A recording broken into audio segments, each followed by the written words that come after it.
Ես մի բարեկամ ունեի ժամանակներ առաջ, երբ որ ապաշխարում էի, հալածանքներ կար,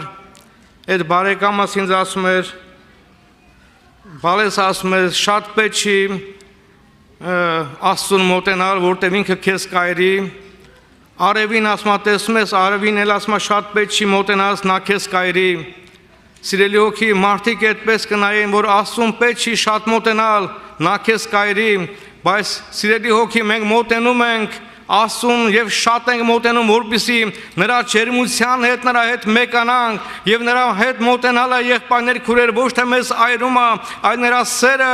մեզ բարուրում է 4 կողմով, նրա սիրով ենք լեցվում եւ մենք ապրում ենք նրա սիրո մխիթարության ուրախության մեջ։ Թող Տիրոջ օգնությունը, օրհնությունը լինի, որ մենք նրան մոտենանք եւ ճաշակենք եւ տեսնենք, որ ինքը քաղցր է։ Տիրոջ ողորմությունը մոտ է, սիրելի հոգի։